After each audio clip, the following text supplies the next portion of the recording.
All right, in this module, we're going to talk about ways in which we can increase the fracture toughness of the material. And here, it's important to realize that fracture toughness is not intrinsic to the material. So for example, if I have alumina or aluminum oxide, um, there is no one fixed value of fracture toughness. We can vary it through a number of means. And so it's not intrinsic to the material. We can change it by changing some of the characteristics of that material. So that's one thing to kind of mention here before we get started. So we're going to talk about some of those methods, just kind of review some of the methods that have been used to increase fracture toughness and therefore defense against brittle fracture. So the first method for increasing K1C or fracture toughness is by increasing the energy to extend a crack. That's the main theory that we're going to use in all of these methods, is that we basically want to require more energy to have to go into the material for it to open or extend a crack. And the first method for this is known as crack deflection. So if we can deflect the way a crack has to open or extend, then we can increase the energy and therefore increase K1C. And we can do this crack deflection method with grain boundaries. So here's kind of a hypothetical crystal here. And if we have a crack along the grain boundary that you can see here, then if the crack's going to extend at this point, when it reaches this kind of triple point, it would either have to go down or up. And so in this case, it actually goes up. And so it has to deflect by an angle shown here as theta. So it has to go from this direction to this direction. And so that requires more energy to sort of switch or deflect directions.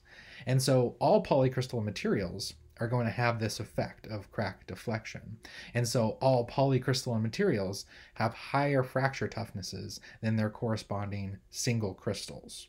So that's an important feature. So the number one thing you could do to increase the fracture toughness is go from a single crystal, if you're using it, to a polycrystalline material. Like I said, most materials are polycrystalline, and so that's not a major concern already. But that's also one. The other thing, if you do already have a polycrystalline material, you could reduce the grain size because that will increase the fracture toughness, because there will be more of these deflections that have to occur. And so again, it's increasing the energy needed to extend the crack. All right. So another deflection method is by additive. So this may be of materials of the same kind or other materials, other ceramics or other things. And so this method we kind of see here is, again, imagine we have a material and its crack is kind of following the dashed line. So that's kind of the undeflected crack front, as they say here. Well, if we have these sort of rod-shaped particles dispersed through the material, and so these rod shapes, they're specifically what we call high aspect. So they have one direction that's longer than the others. And so that basically gets in the way of that crack front. And so if the crack is going to move, it has to deflect around these particles. So you kind of see the new crack, the deflected crack front has to move between these particles. So it has to move around because typically these particles are assumed to be stronger, more resilient to fracture than the kind of host material. But if they are in the way, then they would also have to be sheared. So that's another kind of issue, just like we saw with precipitation hardening.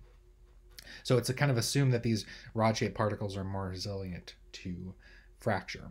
And so if it's deflected like this, just like in the previous case of grain boundaries, that causes more energy because it has to deviate from its original course and increase the energy, and therefore we have higher K1C.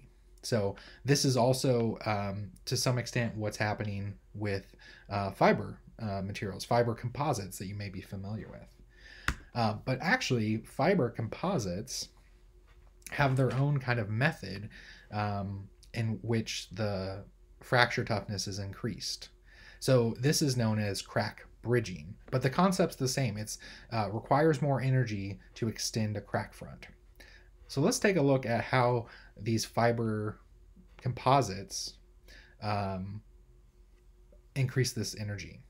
So if we look at a material, which is kind of the white material here, that has a crack in it, but then we also have long fibers in that composite, and they are going perpendicular to this crack length. So what happens here is that these fibers are basically bridged across the crack, and they are creating a closure force. So basically, as we try to open the crack, they are resisting. It's basically like these fibers are little tensile samples, and you have to extend those tensile samples in order to extend the crack. And so you have to put more energy into these fibers, and eventually they may break or they may become detached from the material, but you have to put extra energy in to this additional sort of closure force countering the opening of that crack. So I like to think of these as little tensile samples that you have to pull in order to extend this crack. But that's the main idea with fiber composites, is this creates something that resists the crack extending. Another method for increasing the K1C or fracture toughness is known as transformation toughening. So this can happen in very specific materials, ceramic materials, specifically tetragonal zirconia. That is the most common. But the basic idea is that we form these precipitates of zirconia, and they are what's called metastable. So they're not in the proper phase that they should be. So basically they're in the tetragonal zirconia phase, and this is not stable. So we basically, kind of quench this structure in. And so the real phase that it should be is bigger. So they shouldn't be tetragonal, they should actually be another phase. So once we have a crack in this material, it will cause a strain in the area around a crack. So you can kind of see this region that's shaded. That's the compressive stress from the crack tip. And that stress induces a transformation in those particles.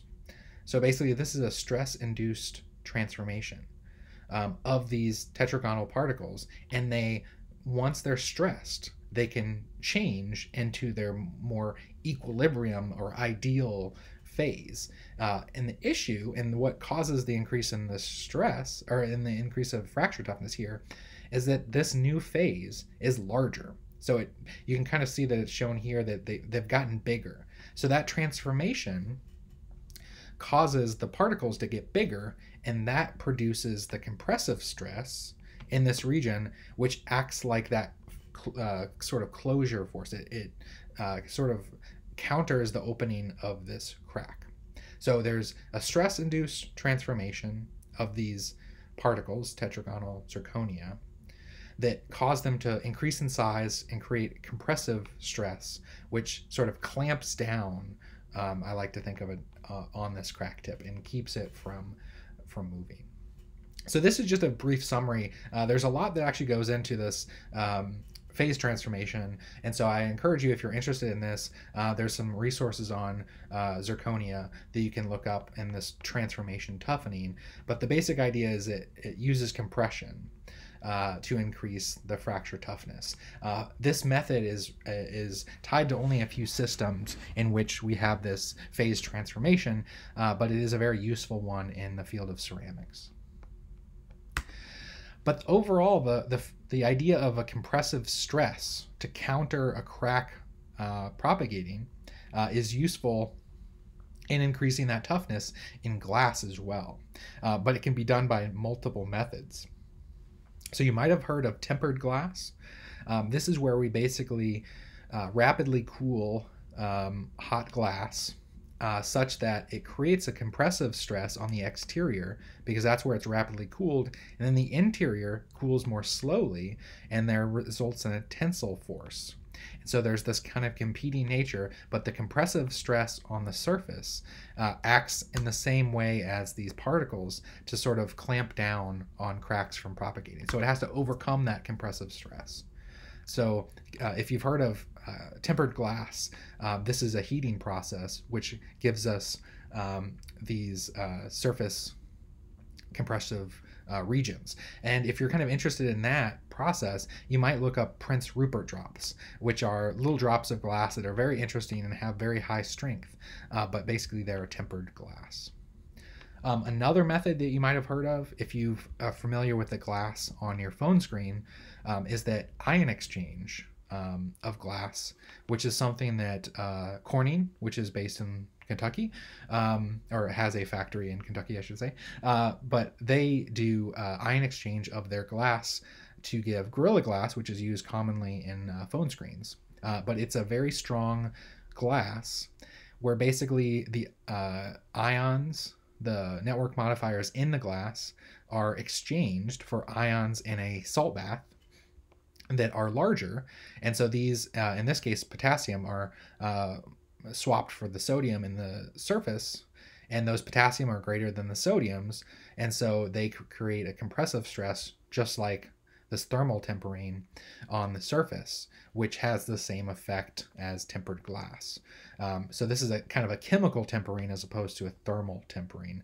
But both of these are ways we use that same compressive stress that we have with transformations, but by other methods. And so compressing the surface of a material to sort of clamp down on cracks is a common way to increase the strength of brittle materials like ceramics and glasses.